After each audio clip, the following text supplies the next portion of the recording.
What's happening, all you minties? This is the Uncanny Omar from Near Mint Condition, and join me today as I do an overview of the Super Sons Omnibus Expanded Edition from DC Comics. So, please stay tuned.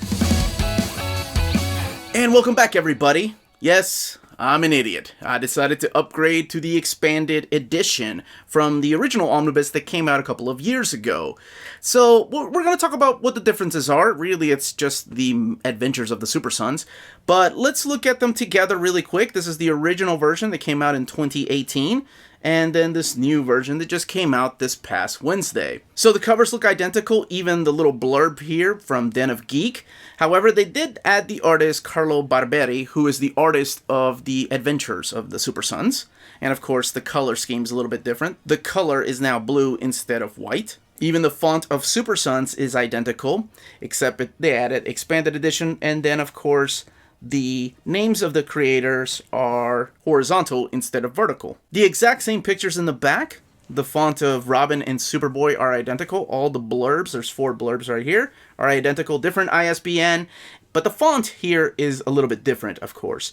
And this one here, the original one, retails for $75, and this one retails for $99.99.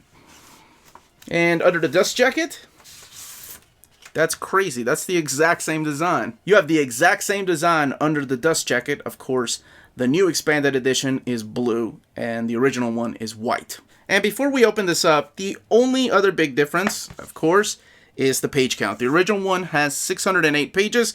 This one has 888. So what are these 280 extra pages? Okay, so let's get this opened.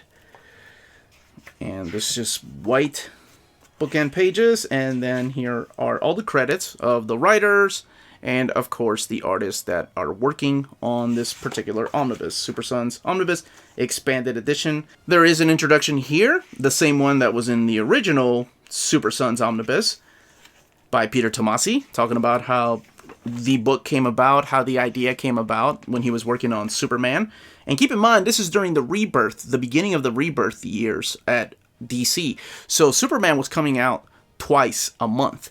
On top of that, Dan Didio walked up to him and said, Super Sons, right? And Peter Tomasi was like, cool, I'll write it. And then they couldn't fit it into the schedule. Eventually, they tried to find other writers. So it's a really cool behind the scenes. And he talks about his doubts, like his first rough draft of the script.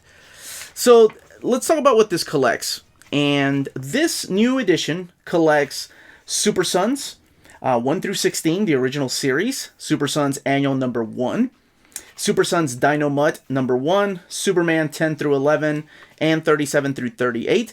10 is the issue right here at the beginning, which is kind of like their first meet, and it's a really cute story. I'll talk a little bit about the story here in a second.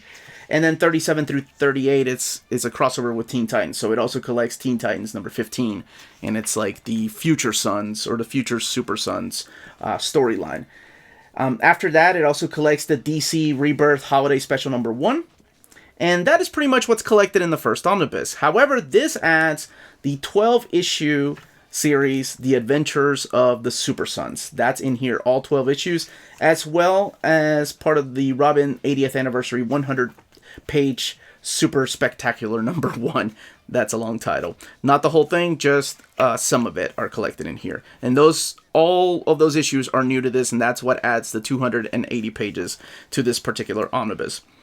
So the idea behind this was, again, Peter Tomasi and Patrick Gleason. They're the ones that kicked it off. But eventually, he found this artist, and this artist, to me, has been on my radar for a while, and I'm sure everybody knows who it is by now. But his name was kind of an unknown back then. This is Jorge Jimenez. Now he's gone on to do big flagship titles like Justice League. And Jorge Jimenez could just draw the hell out of these kids. He could draw so much action. He could draw so much emotion in these faces. For a kid that wears a mask, I always found it an impossible task for artists to draw characters behind a mask. I always think of Spider-Man, like which of the artists really stood out in Spider-Man for me. And I guess that's why I really enjoyed Eric Larsen's cartoony look to Spider-Man, because even though he's behind the mask, you can always tell what kind of facial expression Peter's making out of there because of the way that Eric Larsen just made him a cartoony character. So, how do I describe this really cool story? It's just these two kids, Damien Wayne and Jonathan Kent, the sons of Batman and Superman, and they cannot get along at first, right? So that's what this is about. It's this hatred towards each other at first, just like any kid, right? Like Jonathan makes fun of the fact that he's taller than Damien. Damien makes fun of the fact that he's smarter. That Jonathan's just a small town little hick. It's adorable, and it reminds me of like friendships that I used to have, right? Like this rivalry that you have with friends. And that's what this is about. Because deep down inside, they love and respect each other. And they never say it. You know, there are moments that do come out, and they come out and say, you know, how they really feel. And those are really nice and sweet moments. But for the most part, it's this huge rivalry, especially Damien, who's a pain in the ass, and he's just trying to kill Jonathan. And that's when Superman gets involved. There's this really sweet story with Dynamut. Yes, I'm talking about the Blue Falcon, Dynamut. He shows up in here because that's during the part of the Hanna-Barbera issues, but it's a really cute story. There's the annual with the Super Pet story. This one's really good too. So, I guess I am a little biased towards this omnibus because I really enjoyed it.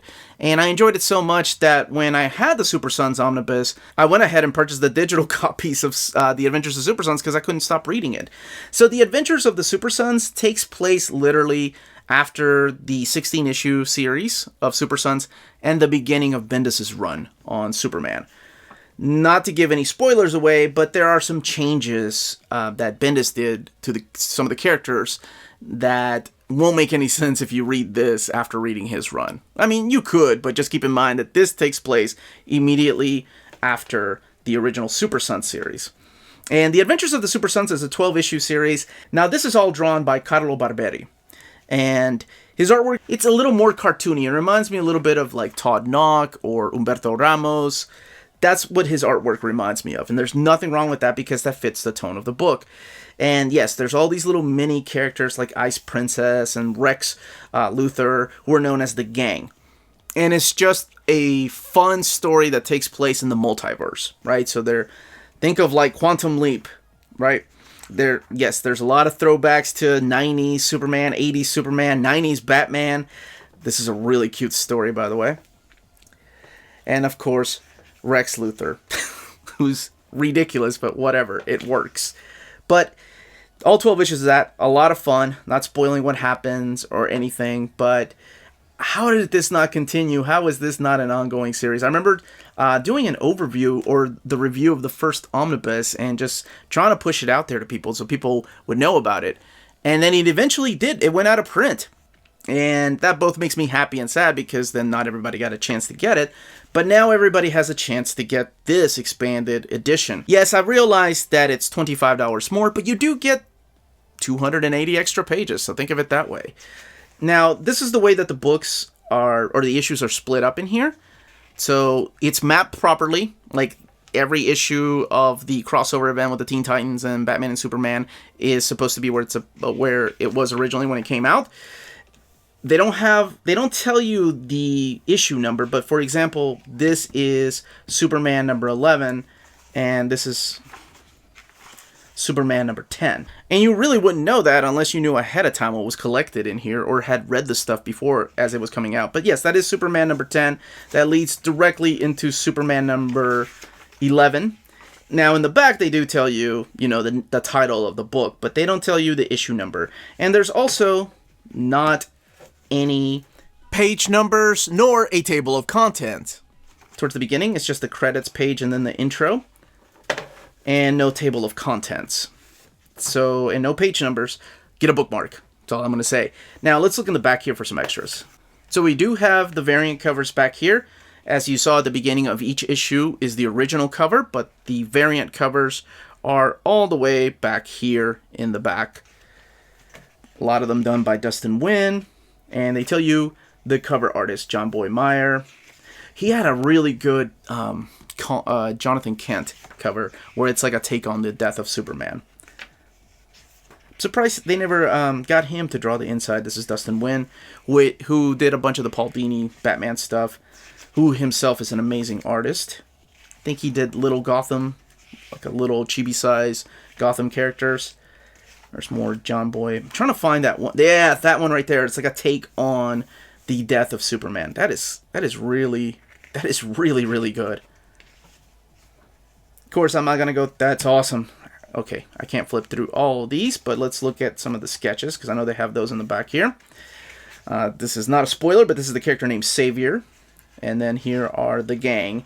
So you have Brainiac, the Ice Princess, Kid Deadshot, Rex Luthor, and then Future Robin and Future Superman.